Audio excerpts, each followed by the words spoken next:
Love this podcast? Support this show through the Acast supporter feature. It's up to you how much you give, and there's no regular commitment. Just click the link in the show description to support now.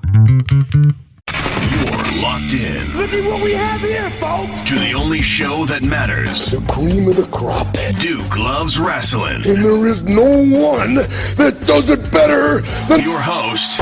I have come here to chew bubblegum and kick ass. The Duke. And I'm all out of bubblegum.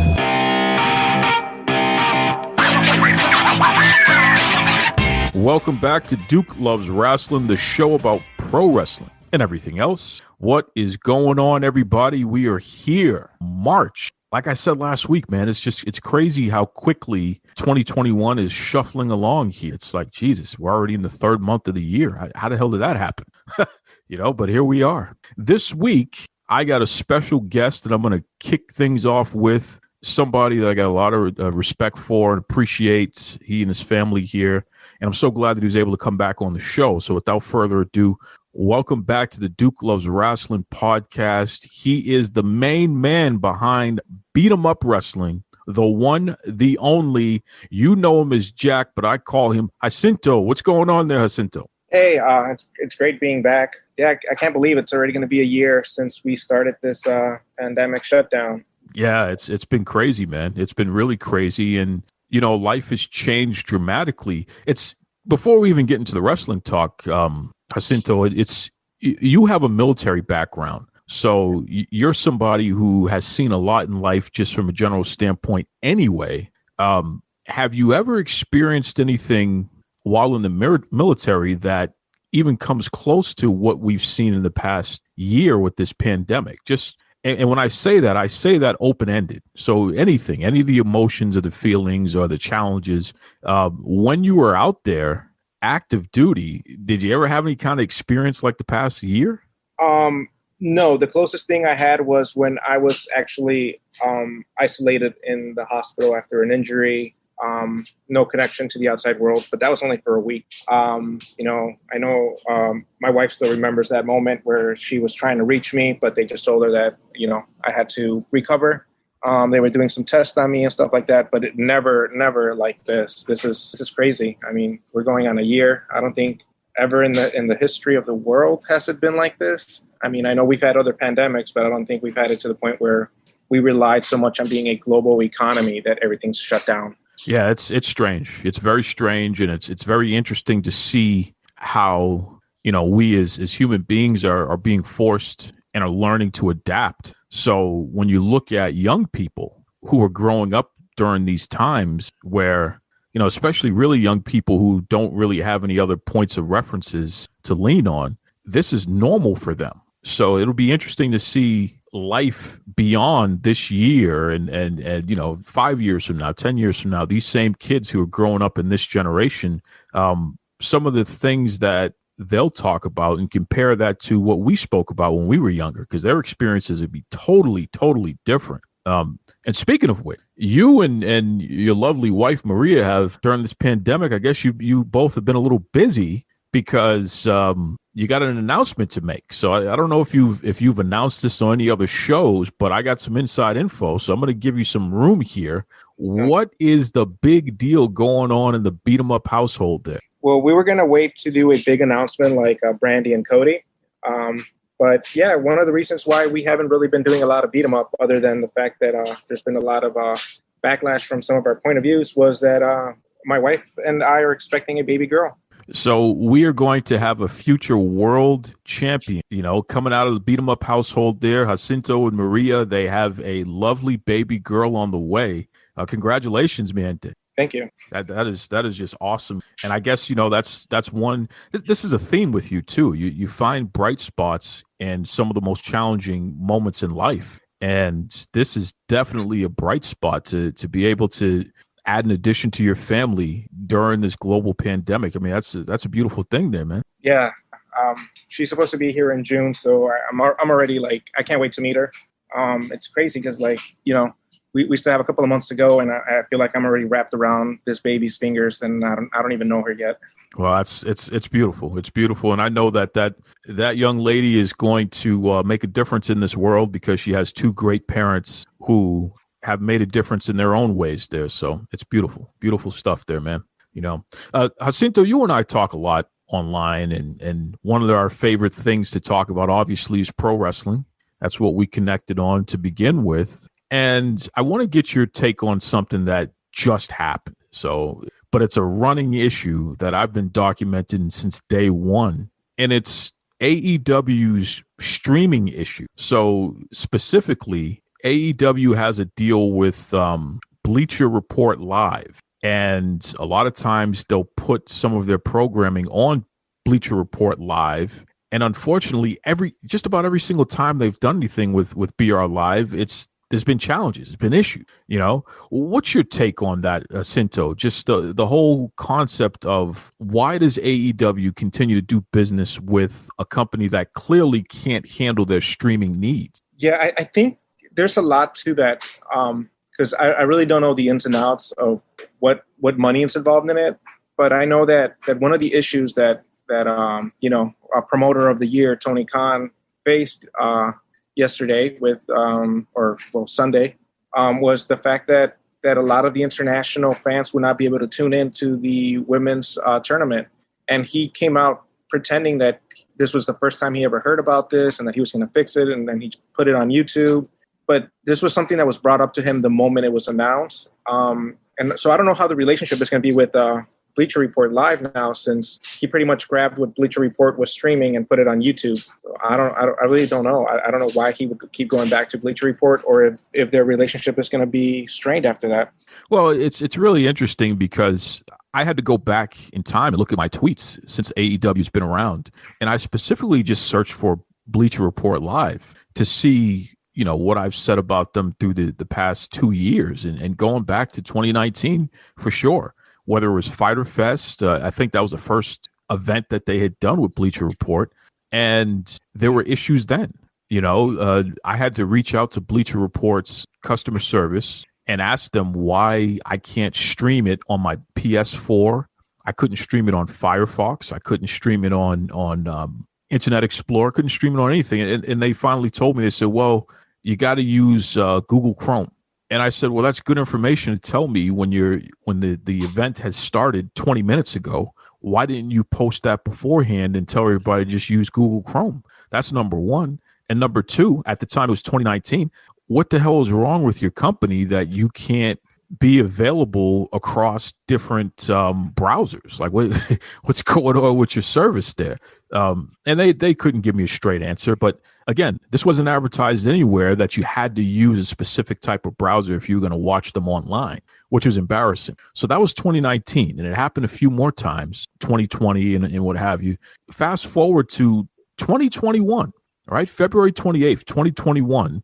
I'm trying to watch it on my Fire Stick. Now, I live in Boston, Massachusetts, Jacinto, right? There shouldn't be a difficult thing to figure out here. And I couldn't get it on my Fire Stick. They kept saying that they had issues, even though the Bleacher Report Live app is available on Fire Stick, and they advertise that they're available on Fire Stick. So, again, whatever the streaming needs AEW has, it's clear that BR Live is just not up to the task. And I think that there must be some kind of investment that Tony Khan and one of his companies has in BR Live in particular, which has forced him to go back and use them, because there's probably some kind of money involved in that on a personal level, but it's clear that that's just not working for them, right? Yeah.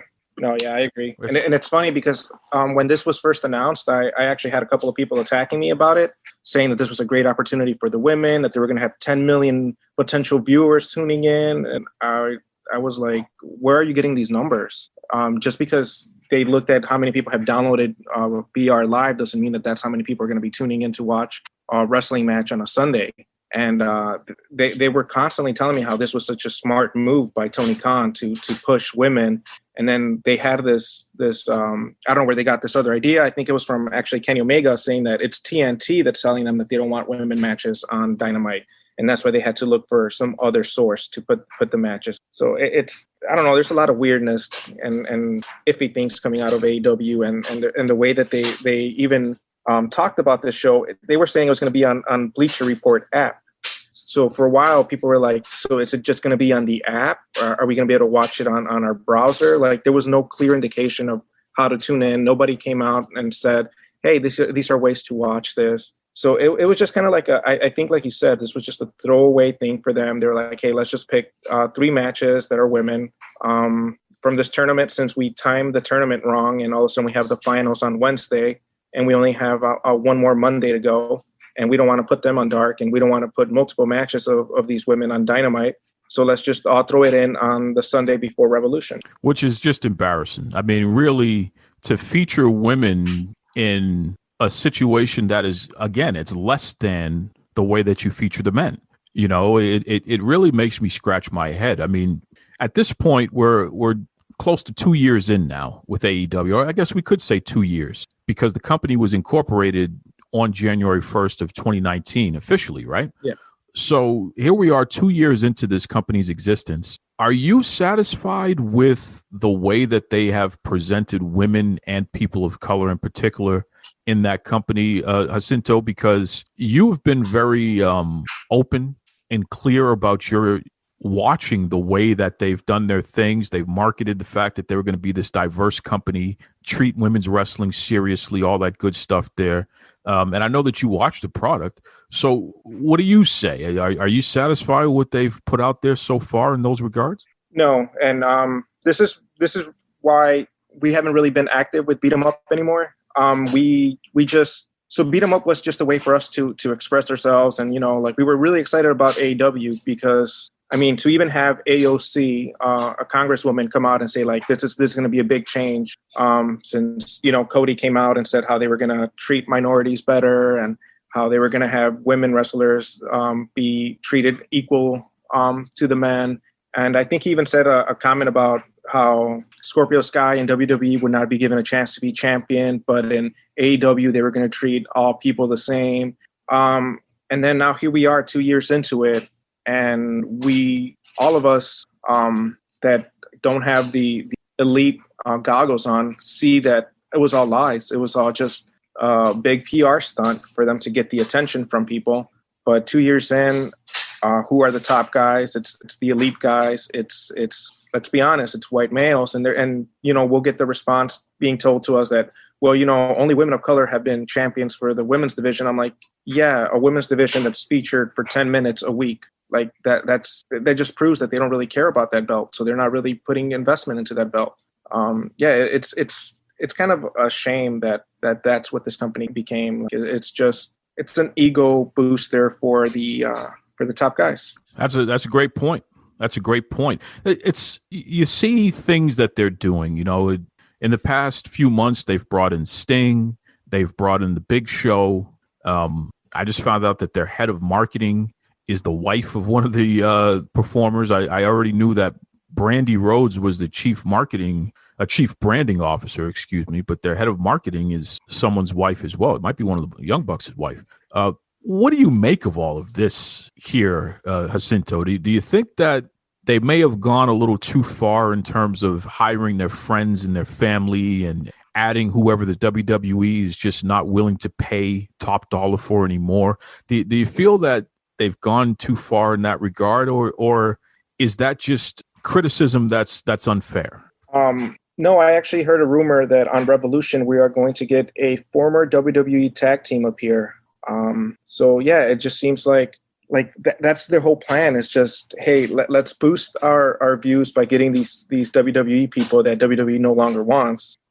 Meanwhile, we're going to line up our pockets, and when Cody and the Bucks decide to hang up the boots, Tony Khan's going to be left with a broken company, much like how Impact was towards their later years. It's bound to happen, and all these fans that are investing all this money, all this emotion, all this, they're putting all their hopes that this is going to be the alternative to WWE, are going to be left out to pick up the pieces afterwards, because they are not building future stars.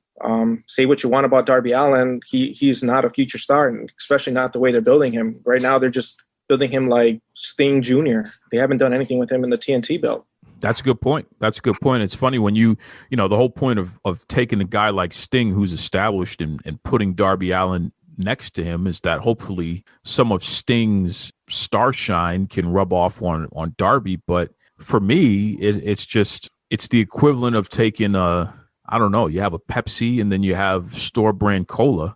And it's like, no matter how much you try to dress it up, you're going to go for the Pepsi over the store brand cola every time. It just, you know, all other things equal. So it's really a miss in that regard. And even look at a guy like Adam Page. Here's a guy that either he or Kenny Omega should have been the first AEW champion. And if that would have happened, Jacinto, here we are 2 years later, you would have had a situation where, let's just say Adam Page in particular, you could have brought in all these same people that have been brought in, former WWE, former Impact, whatever, and Adam Page could be giving them the top wrestling matches of the year and defeating most of them, which continues to elevate AEW as having their own person or their own group of people who are the new stars, the new generation of top guys in pro wrestling. They haven't done that, right?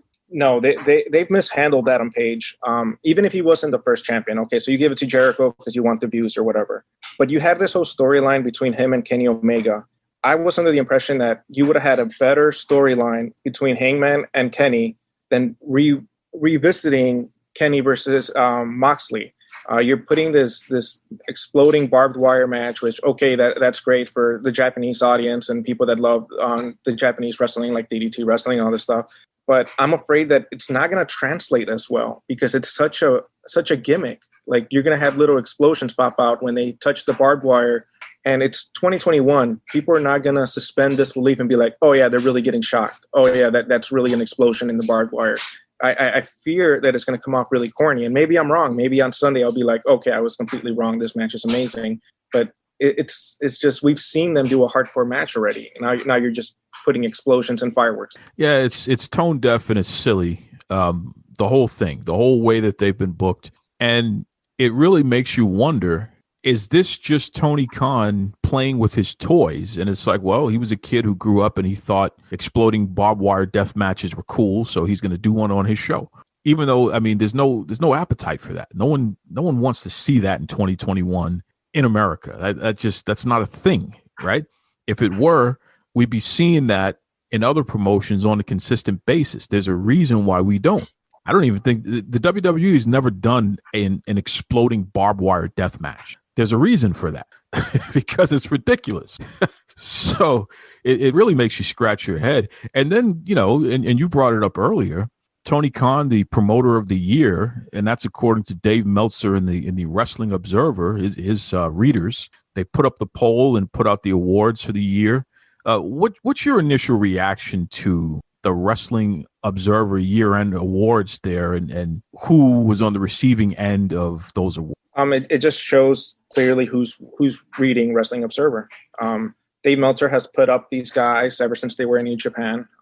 When he was talking about New Japan was winning all the awards. Dave Meltzer did a shift towards AEW, and now all his readers believe that AEW is the best thing ever. They believe that these wrestlers are the greatest thing to walk the earth. Meanwhile, they will put down Drew McIntyre, who had one of the best championship runs. I think his was better than Moxley, even though I will get probably a bunch of hate messages from that. You know, I'm not saying that WWE is the better company. There are a lot of problems with WWE, but to just one-sided give everything to AEW just proves bias. And I think that Meltzer needs to look at his own readership and look at what he's actually doing with Wrestling Observer, because it's no longer a journalist thing. It's become a fan club for AEW. It sure has. And when you look at specific things, again, like the way that Dave Meltzer really is, he doesn't have much of an appetite for women's wrestling, especially these days. So AEW doesn't feature much women's wrestling, right?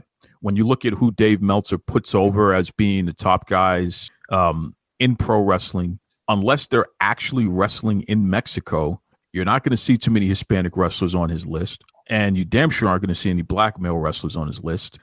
Dave Meltzer likes the traditional white guy American or Japanese guy who's in Japan if he's going to put anybody over, which all you got to do is look at that whole awards list to see exactly what I'm talking about there. This guy's out to lunch, but for some reason, the AEW brass, they take everything that Dave Meltzer says as the gospel, and they actually will do what he suggests. I mean, am I wrong here, or have you seen the same thing? No, yeah, they whatever Dave Meltzer says is what they go with, and I think Dave Meltzer has an unofficial job with AEW too. I think he's an advisor or something like that. So we see a lot of what he likes being portrayed on TV, which is, like you said, a lot of white males doing a lot of flips and not a lot of actual ring psychology being played out. You said something to me interesting a couple weeks back, and it was something that I was paying attention to, but I guess I wasn't paying enough attention because, from the very beginning, I had always spoken about women and black male singles wrestlers in the way that AEW has booked them and treated them. The black male singles wrestlers, for the most part, are just enhancement talents. They're just there to get their white peers over, and that's it. They're certainly not there to be any serious contenders for anything. And the women are just an afterthought. They're barely featured on TV. And when they are, they always get the smallest segments and what have you. One match per week on TV. It's embarrassing. But you pointed me in a direction that I wasn't paying enough attention to, but since you've pointed it out, I've noticed it far more. You talked about Hispanic wrestlers and the way that they're being treated in that company. Expand upon that for me, please. Yeah, this is something me and Maria brought up in one of our last actual beat 'em up episodes, was how the Hispanic wrestler in AEW is just the sidekick. They've been brought in to be the sidekick or be the thug. Example would be the Lucha Brothers. They were the sidekick to Pac. Everybody always said that the Lucha Brothers were one of the best tag teams in the world. Ever since they've joined AEW, that conversation has gone away. They talk about how Phoenix is this high flyer and all this stuff. But if we're honest, in AEW, Phoenix is doing a lot more risky moves that are going to end up costing his career to be shorter because he's trying to get over with this crowd that loves that kind of stuff. But yeah, Penta and Phoenix, in any other company, they would be one of your top tag teams. And then we have Proud and Powerful, which was one of the top tag teams at Impact. But in AEW, they've been the sidekicks and the comedy relief to Jericho. Jericho, who, after losing the AEW championship, has joined multiple tag teams, costing the Inner Circle's very own tag team to not even be in the title picture. Yeah, I know what people are going to say. Proud and Powerful were just in the title picture Dynamite or two ago. But they were not really going to win that. That was just for them to carry on the story for the Revolution match, which was going to be Bucks versus Jericho and MJF. Then we got Serpentico, who's just an enhancement talent. They brought in a couple of people from AAA, and they've only put them on Dark. I believe Conan talked about this last year, saying how they had a relationship with AEW, but it seemed like the relationship was one-sided. AAA was featuring some of their wrestlers in Mexico and putting them in big shows. I mean, they gave the Mega Championship to Kenny. They were supposed to have Kenny versus Volador. But even before the pandemic, I don't remember AEW ever bringing in like one of the top guys from AAA, like Psycho Clown or Volador Jr., El Hijo del Vikingo, like some of these guys that people have talked about. They were never, ever talked about in AEW or even brought in, even if it was just a match for them to lose. You bring up, and what you're really talking about is equity. So if a wrestling company is going to work in partnership in any way, shape, or form with another wrestling company, there's got to be equity there, meaning both companies should be able to walk away from the experience better off than they were initially, right? And the best way to do that is to ensure that your talents don't always have to win, but they at least have to look good, even if they're losing. And there's nothing more glaring about the lack of equity as it relates to doing business with AEW than this partnership they have with Impact Wrestling. I'm not sure if you've been keeping up with what's been going on with AEW and Impact, Jacinto, but I'll tell you from my perspective, man, I haven't seen a single solitary time where Impact Wrestling has looked like anything less than a low-budget promotion compared to AEW, and AEW has just consistently been burying them since, last winter. Have you been keeping up with this thing at all? Yeah, I think one thing that really stood out to me too is how this has negatively impacted the Knockouts division. I know me and you talked about how Knockouts division was one of the best women's division in wrestling, and ever since the partnership with AEW, that division has suffered like horribly. So yeah, I think that this relationship has hurt Impact and has helped AEW because, like you said, they're putting themselves over. But in the meantime, Impact is like you said, they look cheap. They look like they're not up to the standards of the AEW company. They look like they're indies and people that haven't wrestled for many years, even though a lot of them are veterans. The thing that really just disgusted me, I mean, it actually broke my heart, to be honest with you, was seeing Kenny Omega pin Rich Swann on Impact Wrestling, Impact on Access TV. I don't understand it. I've tried to rack my brain to figure out on what planet does a wrestling promotion allow their champion to be pinned by some other wrestling promotion's champion. And to date, and this happened over a month ago, to date, there has not been any kind of comeuppance. Nothing has happened since. And on top of that, Tony Khan, the president of AEW, his daddy owns the company. He's on Impact Wrestling every week, burying Impact Wrestling. They give him a mic, and he does a segment where he's literally trashing the company every single week. There's no comeuppance. It's not like you see Impact talent on AEW Dynamite and they're defeating AEW talents. It's not like you see the president of Impact Wrestling burying AEW on AEW television. I mean, it really is just bizarre. Does it even make sense to you at all, Jacinto? No, this just goes back to when the end of WCW, when WCW was ready to die off and McMahon was just burying them. This is what it's looking like. This is for people that followed Impact, and for a while I thought Impact was having one of its best resurgence this past summer and fall when they were kind of getting their stuff together. Just to see how quickly all that was undone, seeing how, like you said, they're just being buried constantly every week. Like there's no point in tuning into Impact. It's true. It's very true. And like you said before, the Knockouts division suffers the most from it. And they still have a pretty stacked division, even though, Taya Valkyrie just left and what have you. They still got a pretty stacked division. But now Impact has turned into AEW, where you're starting to see more and more weeks of one women's match, which is not something Impact Wrestling typically does. They usually have multiple women's matches. There's even women intergender matches and things like that. They mix it up, man. They've been pretty consistent with that for a number of years. So when you look at over the past 4 or 5 months and seeing that they've kind of changed course in that regard, it's very disappointing. It's very disappointing. And I'm going to say this, and Jacinto, I'm going to speak for myself here, so you can distance yourself from this next comment. I'm not trying to pull you into my stuff here, but I'm going to say this. I think that there's some kind of double agent business going on here, where you have a guy like whatever the hell he's calling himself today, Cyrus the Virus, whatever he wants to call himself today. You have a situation where you have a guy who's going into business for himself, and because Anthem Sports is not paying attention, they don't even realize that the very people that you're paying to run Impact Wrestling are burying Impact Wrestling to such a degree. It makes me feel like they're pulling an old wrestling trick where they're burying the company on purpose because they plan on continuing to personally do business with AEW in the not too distant future. So let's get rid of the number 2 wrestling promotion in America, so that we can just make sure that AEW remains in that spot. Because here's what we got to remember. Impact Wrestling has a vast history. They're over 20 years old, and they have a tape library that is worth a lot of money, right?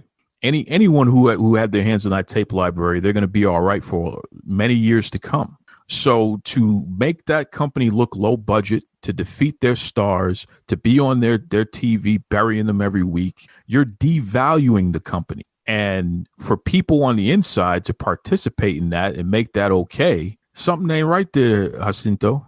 Yeah, I agree. Unless this ends with AEW pulling,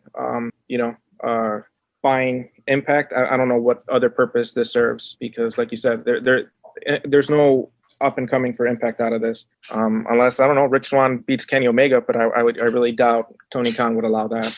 I don't even think they're interacting with each other anymore. So that that's the problem with that too.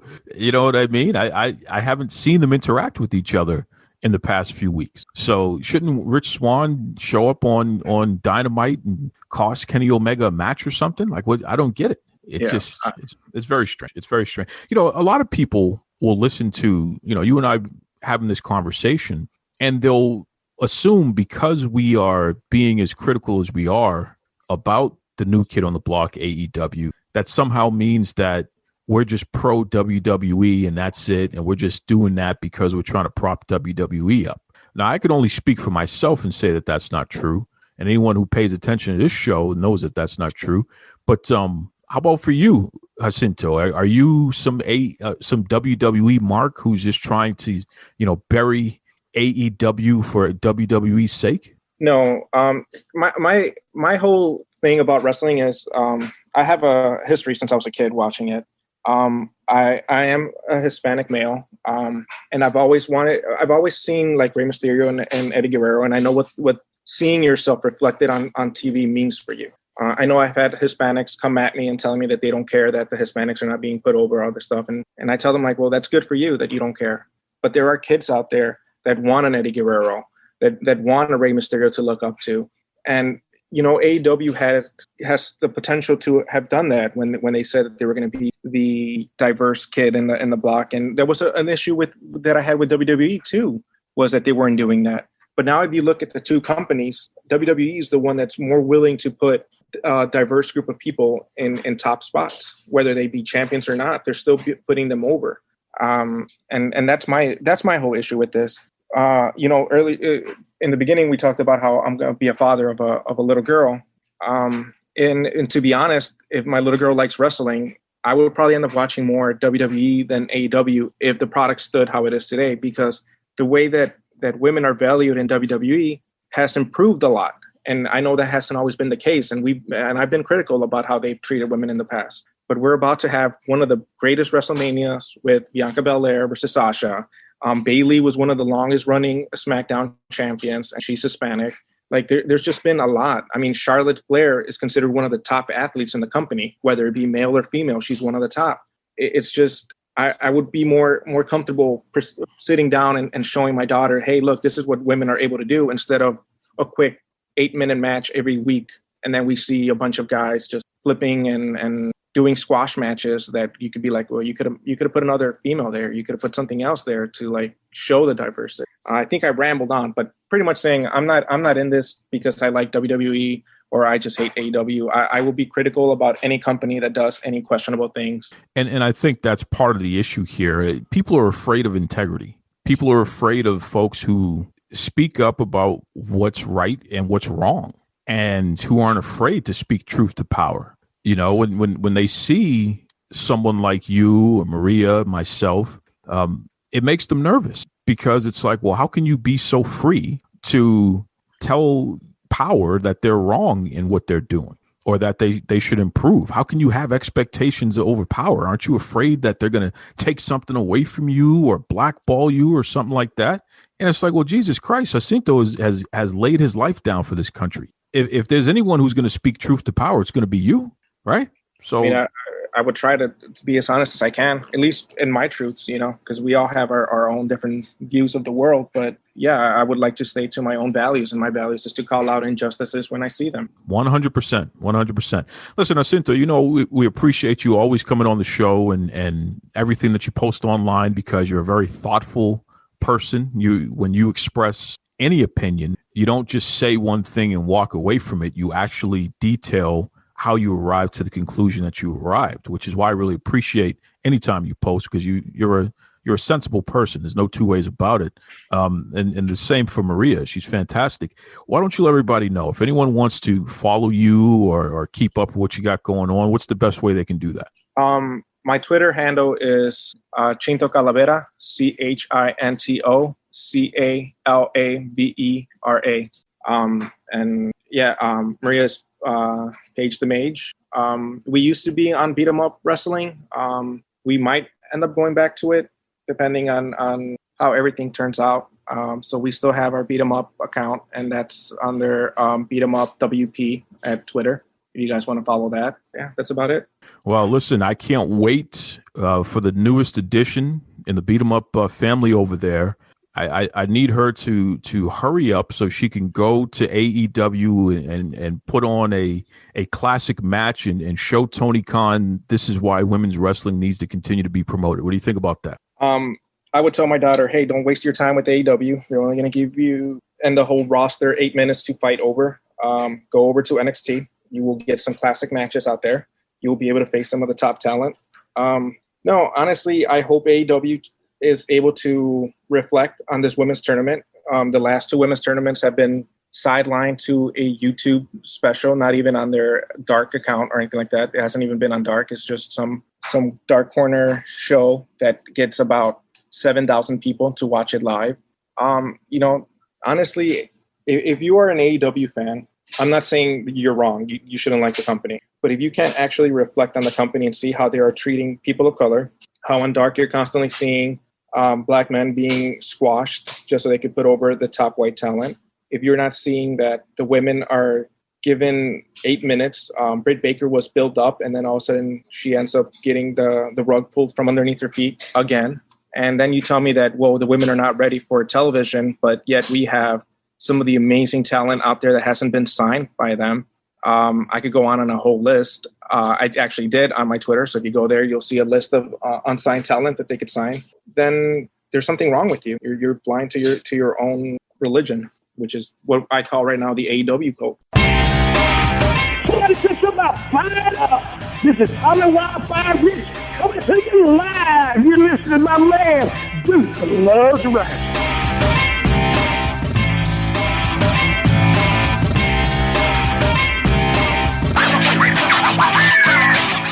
And now, exclusive Duke Loves Wrestling Blast from the past, from episode 1099. Here is Run the Run. Don't get ahead of yourself. Whatever. All that plus we have hopefully some of your listener submitted content for Ask Duke, but you know the Boston bad boy, he likes to go off on his own. Yeah, and I brought that up during the court proceedings there, that this guy doesn't follow the map that I put out there. If you look at paragraph 4, subsection 3B, it says very clearly written there, clear as crystal, that I may drop or amend or add or delete any element of this show as I please.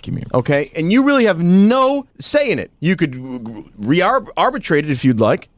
But, you don't have that kind of time because all you're doing is watching Total Bellas on E! News. I like Total Bellas. It's disgusting. I like Total Bellas. Because you have no life. I like Total Bellas, okay? But before we get to any of that, Boston bad boy, yeah, it's hot outside. Yeah, well, something else for you to complain about. 82 degrees to be exact. And that combined with you, folks, it makes me miserable, okay? I do not like it when it gets too hot. You are just a dark cloud. I come here ready to be positive with my new outlook and keeping you in line, and you're just like, weather's too hot, the weather's too cold. I don't like it. I have a great suggestion for you if you don't like it. No. I don't want your suggestions, okay? When the weather gets between 64 degrees and 72, that's like my sweet spot. I love that. Once you start getting up above 72, that's when it's like, something? I just want to stay in the air conditioner or with the fan or something. I don't want to deal with it. Okay? Here's what you do. You take that fanny pack of yours, you stuff it full of ice, and then you shove it right up your...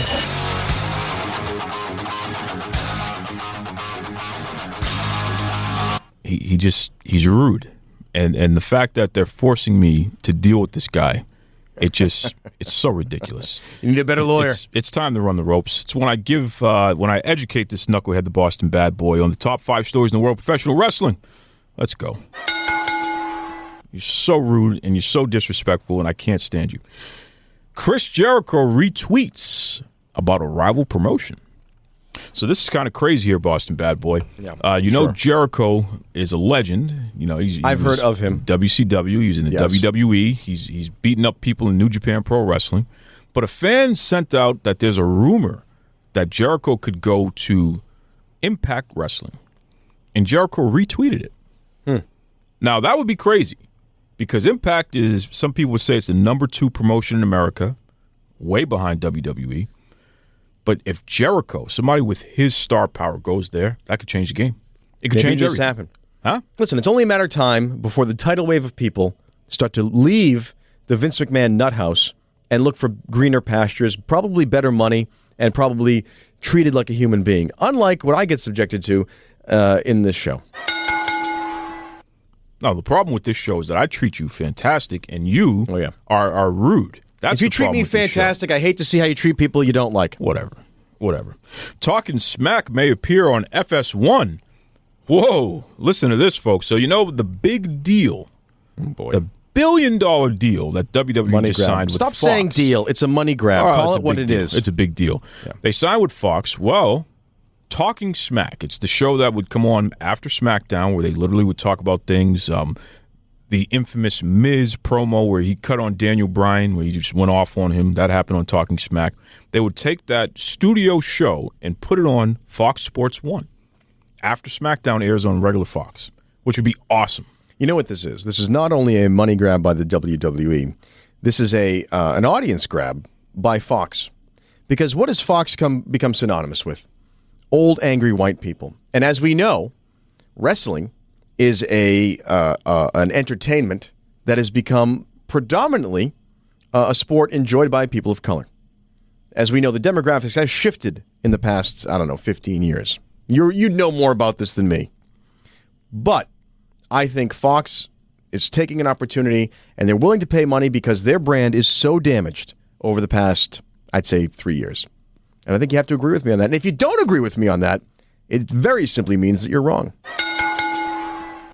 You didn't even give me a chance to say if I agree. You don't have to. You're just pressing bells. No, because it's the right thing. Bells. Because I you don't know even what's give me going. a chance to say what I feel It's about called reality, Yeah? and you don't disagree with it. If I say, "Oh, the gravity in this room is keeping my phone on the desk," you're not going to say, "Well, you didn't give me a chance to comment on whether gravity was really affecting your phone." Just move on. I didn't you don't have any anything of these to say. problems last week, by the way, just so you know. I didn't have any of these problems last week. Yeah. Okay?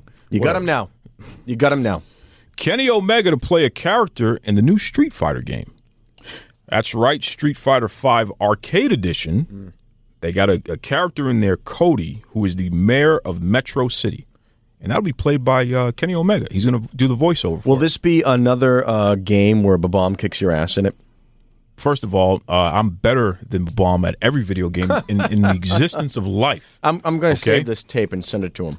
Because this guy, with his broken paddles, the TV skips, the all these the little paddle tricks was broken. that he plays. He's a cheating, the temperature was no too hot. good, you know I what. I didn't have enough ice in my fanny pack to keep me cool. You know, it's a list of excuses, and this is why you are where you are, which is nowhere. I'm on the top of the mountain. Yeah. Breaking news, The Undertaker joins Instagram. That's right, folks. You know The Undertaker is not a social media guy. He's very private. He doesn't even really do interviews. But he just joined Instagram today, which is tremendous, okay? And he put up one photo. Guy looks good. Looks real good. Is that the one where he looks like Kelsey Grammer? Dude, he doesn't look like... He looks like Jesus. an aging... That picture that I saw, it looks like... Do you remember Ghostbusters 2 when the bad guy comes out of the painting, Vigo, the Carpathia? That's what he looks like, and that's not flattering. The Undertaker would punch you in the mouth. So I think there's sort of a I'm leaning more towards Kelsey Grammer because it's funnier. So it's not a flattering look for The Undertaker. Undertaker...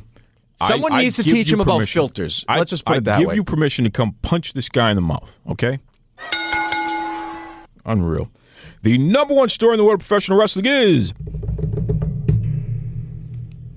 What did Rupert Murdoch say to Vince McMahon? Is this a knock-knock joke? No. Okay. But the head of Fox, Rupert Murdoch, I mean, this guy's a big deal. He's a billionaire. He's one of the most powerful people in the world. Mega a-hole as well. Watch your mouth. He pulls Vince McMahon aside and he tells him, the USA Network does not respect you. And they don't respect the WWE. Okay? But if you come to Fox, we're going to do cross-promotion. We're going to show you on other sporting broadcasts. We're going to give you the whole 9 yards. USA's a small network. You. USA's a small network. They're owned by like CBS Viacom or something like that. What are you talking about? What I'm saying is they're their own thing, and they always have been their own cable network. Fox has done this cross-branding with everything. So and it works. He's whispering in his ear like he just came up with some revelation. It's a deal maker. I'd say the same thing to you. It's stupid. And if Vince fell for that, it's like, oh, okay. What do you mean he fell for it? He got $1.1 billion for one show. Listen, the amount of money that Fox and Rupert Murdoch is vacuuming out of not only the political system in this country, but also with their mega tentacles of all kinds of crap that they put out there, that's a drop in the bucket. The thing is, it's one less $1 billion to pad Rupert Murdoch's eventual fall into the deepest pit of hell. You are just unbelievable today. That makes me happy. You're unbelievable today. Well, it's the way the world works. Shout out to my good friend Vince McMahon. Get your money, brother. You've heard what I think. Now, what do you think? Do you agree with me? Do you think I'm a jerk? Absolutely. Maybe something in between? Head over to Facebook. Head over to Twitter. Type in Duke Loves Rasslin and let me know. And no, it's not absolutely. No one actually has ever said that I'm a jerk. Except not for to you. your face. Except Not to your you. face. Well, good. Not to your face. You know why? Because I would have Vince McMahon punch him out. Yeah, okay. That's why. Yeah. That's why. Sure. Okay? Can we move on, please? Well, the show's already getting folks, too long. We're going to take a quick break. Hi, this is Earl Oliver from Sully's Vintage Wrestling. This is Raj Geary with WrestlingInc.com. This is Sean Reed, boxing writer and undercover low-key wrestling fan. And you're listening to Duke Loves Wrestling. Woo!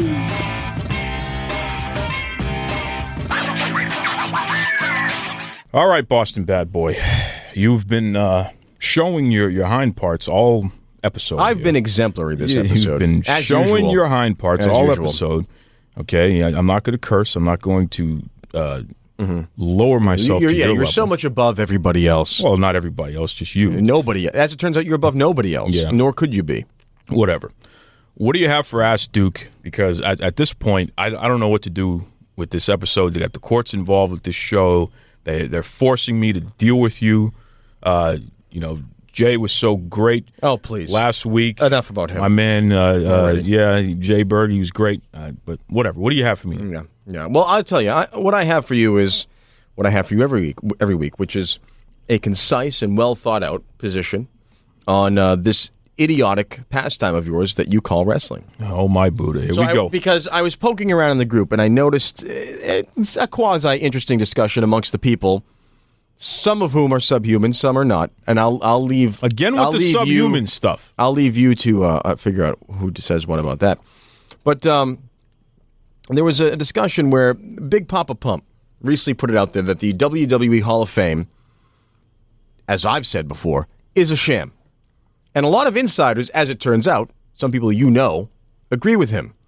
So I want you to be Mr. Podcaster and explain to us and admit what everybody else already knows and not continue to be a stoolie for your buddy Vincent Q. McMahon now that he signed his $2 billion deals or whatever he's doing. All right. First of all, it's Vincent Kennedy McMahon. I understand that you might have a problem with your letters there, but it's not a Q, it's a K. So let's start there. All right? That's number one. I actually have a K. I also have a C, a U, and an F. Do you know what if you F, U, C... Okay, stop it. Stop it right now. Jesus. The WWE is the standard bearer for the entire wrestling industry. According to you. They are the cream of the crop. All right? And they are being good custodians for the wrestling industry by having the WWE Hall of Fame where they acknowledge, they honor the best wrestling talent in the history of the sport. You mean like Donald Trump, who's in the WWE Hall of Fame? Well, but he's in the celebrity clown. Watch your mouth. He's in the celebrity wing, okay? So that's okay. The celebrity wing? Yeah, they have a wing. Yeah. Is it even a real building?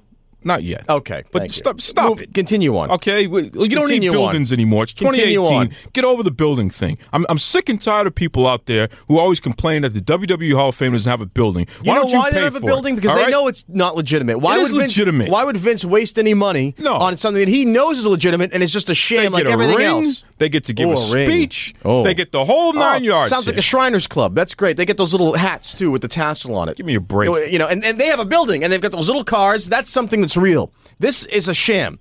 And I'll tell you why. Because James Beard, who has been on this show. Good friend of mine. Yeah, well, I wouldn't call him a good friend of yours. He was kind enough to come on this show and lend some legitimacy to you. Legendary ref, wrestling executive. He's in a few Hall of Fames, okay? I think we could take his word when he says something like this. And he said, quote, I don't think the lack of a physical Hall of Fame building is what diminishes the WW award. I disagree with you there, Mr. Beard. It's more that it is obviously a merchandising enterprise. Not that many of those inducted would not belong in any Wrestling Hall of Fame, but that some are so obviously about something other than the criteria you would expect for such an honor, meaning who put as more money in Vince McMahon's pocket by selling baubles, by selling T-shirts, by selling whatever else. It's a business, okay? And they sign Legends contracts, which means that WWE is giving them a piece of that action. So don't get me started about this James, fact here. He's being diplomatic. No, don't get me started about this because these guys, it allows them to continue to make money. When they're a Hall of Famer, they sign the autographs. Then don't call it Hall of Fame. Call it, say, the Legends Club. No, because they're Hall of Famers. No, because what they're trying to do is steal a legitimate title from things like the Basketball Hall of Fame, the Baseball Hall of Fame. Those are legitimate historical institutions. Who are you to say what is and what isn't legitimate? Okay, you don't even like wrestling. Don't get started with this crap. Yeah, and I'm liking it less and less the longer I talk to you. No, don't start with this crap right now. The WWE Hall of Fame is legitimate. It's the #1 wrestling company in the history of the sport. It is. You know what this is? You know what this is? You know like that My Pillow guy? Yeah, you see those commercials everywhere. My Pillow. I like that guy. And he says, My Pillow is certified by the National Sleep Foundation. Yeah, they are. You know who owns? That's a real thing. Do you know who owns the National Sleep Foundation? Who? The guy who runs My Pillow. Oh, he invented it to give himself a seal of approval. That's exactly what Vince McMahon is doing because he knows half the people who are in his fake Wrestling Hall of Fame couldn't hack it in the real deal Wrestling Hall of Fame, where some of the people we've talked to who've earned it to get in there are. They weren't able to sell stupid things to make Vince more rich, so they're not in the WWE Hall of Fame. But you know what? They're probably better off for it in the end. You know what, folks? I'm done with this guy. This is Tony Schiavone, and we're desperately out of time on Duke Loves Wrestling. I am so pissed off right now by the way the Boston Bad Boys has spoken to me, has spoken about Vince McMahon. It's the truth. He brought on Coach Richard Lowe, who was very disrespectful to me today. It's the truth, Hammer, and Hammer don't hurt I'm going to him. go back to the judge and find out what we can do about this, folks. Join us next week. And Babam, you will not be on this show. No, Babam is coming back. Ever again. No, you know, okay? Babam and I were talking about that it's going to be a new show. I didn't miss you last week, and I don't miss you at all. It's going to be now you know me what? and Babam, Just get the and we're heck going to out of play here.